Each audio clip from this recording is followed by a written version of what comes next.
kulan wacan daawadayaasheena qiimiga lahow kusoo dhawaada janaalka Hoog Somali Sports. haddii ay tahay markii kugu horeysay booqashadaada halkan, fadlan subscribe saar rukuma gambaleelka, la wadaag asxaabtaada, la garay fiidiyogan wax walba ee fikrad iyo bogaadin ah inoogu reeb qaybta hoose ee commentiga. aad ayaad ugu mahadsan tahay soo booqashada halkani. kusoo dhawaada falanqaynta ciyaaraha caalamka ee sanadkan cusub 2020. anigu waxaan ahay Ibrahim Jamuni. qodobada aan jecelnahay inaan idinla wadaagno waxaa kamid ah Manchester City waa kooxda ugu fiican 10kii sano ee la soo dhaafay iyo aaminsan fikradaasi. xidig Manchester United Marco Rocco oo xirtay maaliyadda kooxda PSG miyuu ku sii jeedaa kooxdaasi? kooxda Juventus oo qorsheynaysa inay heshiis u kordhiso Cristiano Ronaldo meeqa sano ay doonaysaa inay ugu darto ciyaaryahan CR7. Mikel Arteta oo fariin digniin ah u diray ciyaartoyda Arsenal koor kulanka caawa ee Manchester United maadaama kulankii ugu dambeeyay ee Chelsea wajigabax ay la kulmeen. Real Madrid oo talaabadii koowaad u qaaday saxiixa ciyaaryahanka kooxda Liverpool Sadio Mane. hordhacyada kulamada caawa laga ciyaari doono Premier League, Mino Raiola oo si kulul kaga hadlay xaaladda uu ku sugan yahay ciyaaryahan Paul Pogba. kooxda Inter Milan oo isku dayaysa in ay 25 milyan ku qanciso xidig kamid ah kooxda kubadda cagta Chelsea. dhammaan qodobadaasi waa falanqaynta ciyaaraha caalamka ee janaalka Hoog Somali Sports. bal aan dib ugu laabano falanqaynta Manchester City waa kooxda ugu fiican 10kii sano ee la soo dhaafay. tababaraha kooxda Manchester City Pep Guardiola ayaa aaminsan in Sky Blue ay ahayd kooxdii ugu fiicnayd 10kii sano ee la soo dhaafay horyaalka Premier League. kooxda Manchester City iyo Everton ayaa caawa ku balansan inay wada ciyaaraan kulan ka tirsan kulamada 12aad ee horyaalka Premier League ee dalka Ingiriiska. Pep Guardiola ayaa waraysi u bixiyay koor kulanka caawa waxa uu sheegay 10kii sano ee la soo dhaafay kooxdani waxa ay ahayd kooxdii ugu fiicnayd. hambalyo ayaan leeyahay Manchester City 2019 waxa uu ahaa sanad cajiib ah. waa run inaan waxyar markaasi dhibaatoonay dhammaadka sanadkan, laakiin 10kii sano ee la soo dhaafay waxay ahayd waxaanan la rumaysan karin ee cajiib ah. waxaan u malaynayaa runtii in kooxdani ay aad u fiicnayd. waan jeclahay, laakiin waxaa jira dhibaatooyin gaar ah iyo weliba dhaawacyo. mararka qaarkood waxyaabahani oo kale ayaa iska dhaca. ma aanan filayn in aan lumino ciyaartooydeena muhiimka ah muddo 6 bilood ah isla markaana aan ku dhibaatoono boosaska qaar, laakiin qaabka aan ku ciyaarnay weli waa isku mid. waan ogahay waxa dhaca marka ay kooxda ku guuleysato koob badan. waxaan u malaynayaa inaan aad u fogeyn, ayuu macallin Pep Guardiola hadalkiisa ku soo afjaray. dhanka kale xidiga lagu magacaabo Marcos Rocco oo xirtay maaliyadda kooxda kubadda cagta PSG. daafaca jooga dheer ee xulka qaranka Argentina iyo Manchester United Marco Rocco ayaa xirtay funaanada kooxda PSG intii uu ku guda jiray booqashadiisa ugu dambeysay ee kooxdiisii hore ee dalka Argentina. Rocco ayaa soo jiitay indhaha qaar kamid ah jamaahiirta kooxda Manchester United markii uu la wadaagay sawir isaga oo xiran maaliyadda kooxda Paris Saint-Germain intii lagu guda jiray booqashadiisa ugu dambeysay ee uu ku tagay garoonka cusub ee kooxdiisii hore ee lagu magacaabo Estudiantes. badi taageerayaasha Manchester United waxay u malaynayaan in tani calaamad ay u tahay in Rocco uu ku sii jeedo kooxda haysata horyaalka Faransiiska ee Paris Saint-Germain, walow wargeysyada kubadda cagta ay maanta falanqaynayaan. dhinaca kale kooxda Juventus ayaa qorsheynaysa in ay heshiis ku kordhiso ciyaaryahanka reer Portugal ee Cristiano Ronaldo. kooxda kubadda cagta Bianconeri ee Juve ayaa qorsheynaysa in ay heshiis ku kordhiso waryahanka xulka qaranka Portugal Cristiano Ronaldo sida wararkuba ay sheegayaan. xidiga xulka qaranka Portugal ayaa heshiiskiisa kooxda marwada duqda ah ee uu haatan waxa uu ku egyahay sanadka 2022 sida uu warinayo wargeyska lagu magacaabo Corriere dello Sport. kooxda kubadda cagta Juventus ayaa doonaysa inay heshiiska u ballaariso Cristiano Ronaldo oo ay gaarsiiso ilaa iyo sanada 2023.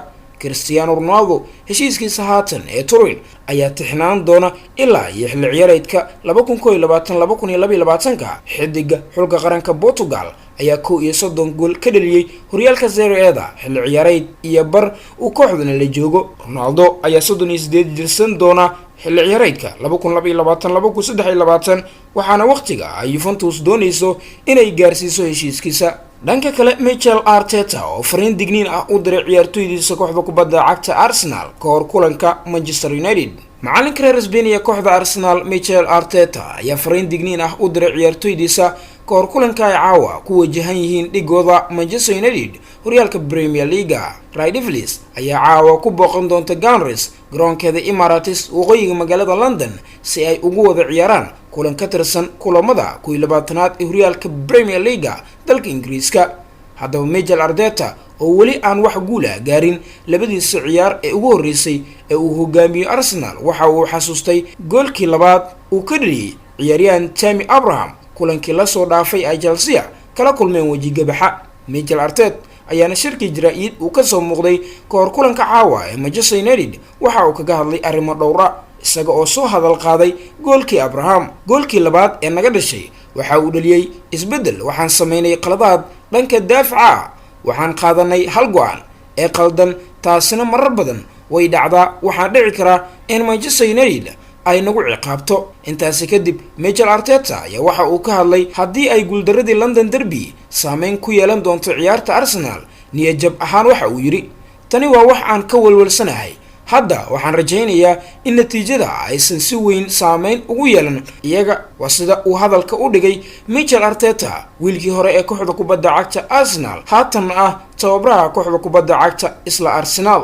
waan arki doonaa waxa caawa dhaca. dhinaca kale Real Madrid ayaa tallaabadii koowaad u qaaday dhinaca iyo saxiixa ciyaaryahan Sadio Mane. wargeyska Le Temps Sport ee dalka Faransiiska ayaa xaqiijiyay in maamulka Real Madrid ay heshiis horudhaca la gaareen xiddiga reer Senegal iyo kooxda Liverpool Sadio Mane, iyaga oo isku dayaya inay la soo wareegaan xagaaga soo socda. Sadio Mane oo 27 jir ah ayaa lala xiriirinayaa inuu dhaqaaqayo kooxda Real Madrid tan iyo xagaagii hore kadib markii bandhig cajiib ah uu ka sameeyay kooxdiisa Liverpool sanadkii hore. xiddiga reer Senegal ayaa ilaa haatan xilli ciyaareedkan ka qayb qaatay kooxdiisa Liverpool 27 kulan, waxa uu dhaliyay 14 gool, waxa uu caawiyay 11 kale.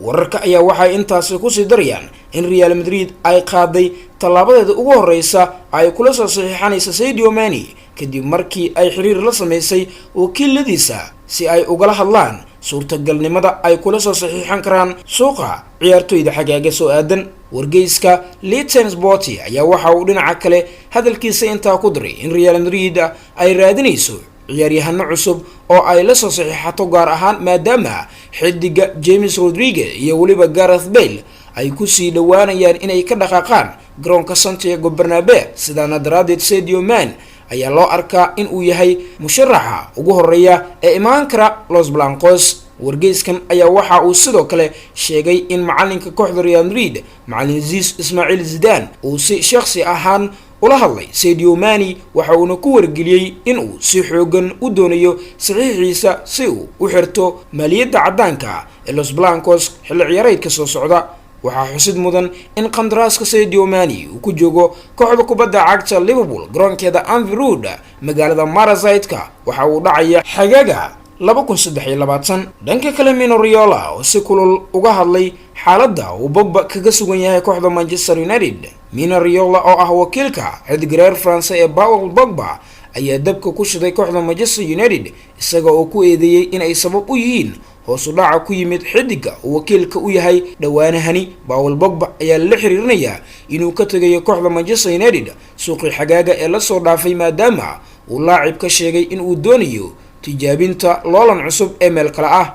dhinaca kale Pogba ayaa muujiyay sida uu u jecel yahay ka hoos shaqaynta tababaraha reer France ee hogaamiya kooxda Real Madrid Zinedine Zidane, laakiin heshiiska lama dhameystirin sabab la xiriira dhaqaalaha ay codsadeen saraakiisha kooxda kubadda cagta Red Devils. Mino Raiola ayaa carabka ku adkeeyay baahida loo qabo in Pogba uu ka tago safka kooxda Manchester United sida uu dhaqsiyaha badan si uu dib ugu helo qaab ciyaareedkiisii lagu yaqiinay. waxa uu sidoo kale cadeeyay inuu ku laabanayo Juventus mar kale. wakiilka xiddiga reer France Paul Pogba ayaa wareysi u bixiyay waxa soo xigtay wargeyska Marca ee dalka Spain, waxaana hadaladiisa ka mid ahaa, waxaan la dagaalamay Ferguson, waxaan qofka keliya ee idhahay maya weligii ma aqbalin isaga. dhibaatada haatan ee Pogba waa kooxda Manchester United waa koox ku nool wax ka baxsan xaqiiqada isla markaana aanan lahayn mashruuc isboorti. qofna halkan kuma fiicnaan doona, waxa ay burburin doontaa xitaa Maradona, Pele, Maldini. Pogba waxa uu u baahan yahay ciyaartoy iyo waliba koox sidii ay ahayd Juventus oo kale, ayuu hadalkiisa ku jiray wakiilka inta badan afka furta ee Mino Raiola. dhanka kale kooxda Inter Milan oo isku dayaysa in ay 25 milyan kaga kulluumaysato kooxda kubadda cagta Chelsea. Kooxda kubadda cagta Inter Milan ayaa la soo warinayaa inay isku diyaarinayso in ay 25 milyan oo geni ku soo qaadato xiddi ka tirsan naadiga Chelsea ee dalka Ingiriiska. Jariirada lagu magacaabo Independent ayaa warinaysa in Internazionale ay isku dayayso in ay 25 milyan oo geni oo u dhigan 23 milyan oo dollar ay ku soo qaadato daafaca kooxda Chelsea Emerson Palmieri. The Blues ayaa kaliya u ogolaan doonta inay iska iibiso 25 jirkan haddii ay helaan beddelkiisa inta lagu guda jiro suuqa kala iibsiga xidigaha ee Janaayo. Emerson Palmieri, laacib reer Brazil, ayaa 12 kulan oo horyaalka Premier League u saftay kooxda Chelsea xilli ciyaareedkan 2019-2020. dhanka kale kulamo kala duwan ayaa caawa laga ciyaari doonaa horyaalka Premier League. waa caawa iyo galabte waxaa ciyaaraysa kooxda kubadda cagta Chelsea oo iyadu markaa la ciyaari doonta kooxda kubadda cagtaasi Brighton Hove Albion. kooxda kubadda cagta Chelsea ayaa u safri doonta garoonka lagu magacaabo Amex Stadium halka oo ay ku wajihi doonaan naadiga Brighton Hove Albion maalinta ugu horeysa ee sanadka cusub, iyada oo raadinaysa in ay sii xoojiso booskooda afarta sare ee horyaalka Premier League.